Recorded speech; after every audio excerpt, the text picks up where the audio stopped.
Hey everyone, KIC here, and if you caught the last episode, then you saw what I was kind of going for with well, we'll call it a vanilla build. And I guess it's not even entirely fair to say what I was going for, because, yeah, I knew what I was doing in Alpha 10 wasn't going to fly. So, well, my Alpha 10 series, there we go, I can speak.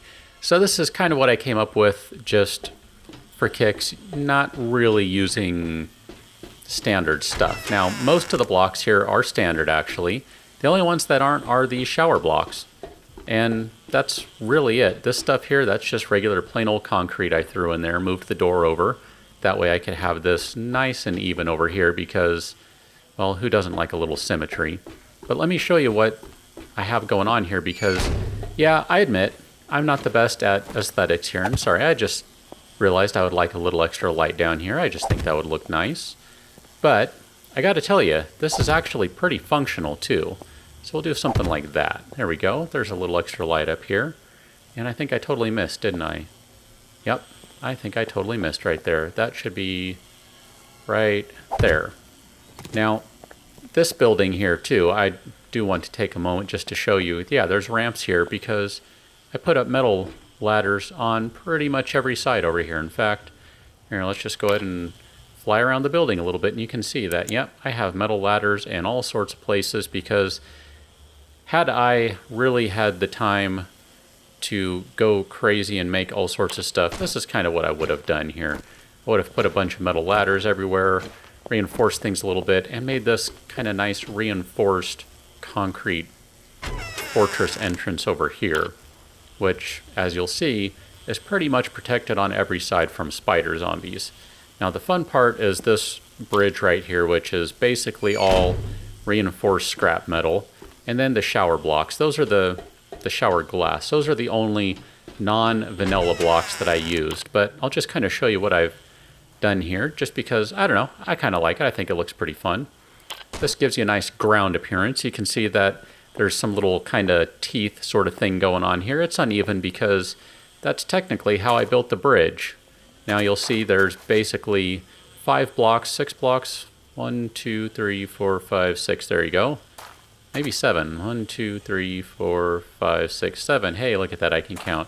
Basically 7 blocks there, 5 blocks there, 7 blocks there, and then on either side you basically have 3 blocks. So nice and symmetrical in that sense. Put up a bunch of spikes everywhere, and if you look closely, there's also barbed wire right there too. And the barbed wire, I can climb up here and show you, is actually on 2 levels. And that's just because it looks cool.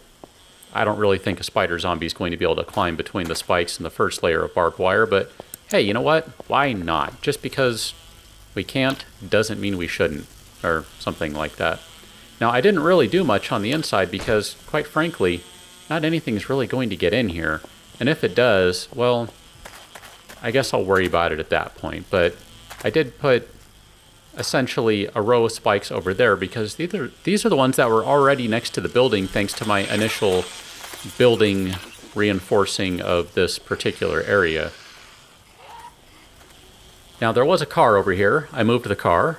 Hey dog. Oh hey nurse. And I also basically cleaned up a little bit. I filled in some gaps on the floor because various cops and other things have destroyed things a little bit, but really I was just trying to build a really funky bridge. And just to give you an idea of the level of difference we're talking about, there you go. There's my original wood bridge that connects those 2 buildings there, and here's this metal monstrosity.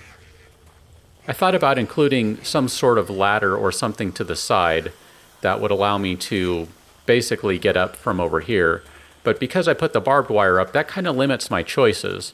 Now I could build a gigantic ramp, but I'd really rather not do that because you got to go all the way up here to get the ramp somewhere so you can jump into this area. And then you're going to have to climb all the way up over here and then maybe swing around or something and then climb over the top of this stuff. And really, I'm not sure that's a good idea. This is the only problem, and that's why I ran up here. This is the only problem and the weak point of this particular build.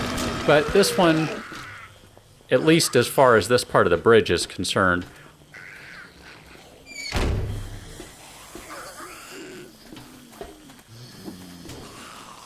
Now, I should probably show you one last thing here just to be complete. And yeah, that's the hatch right there. It's just a fun thing you can do. Oh, hey buddy, what's up? Let's go ahead and smash him in the face and get him to explode.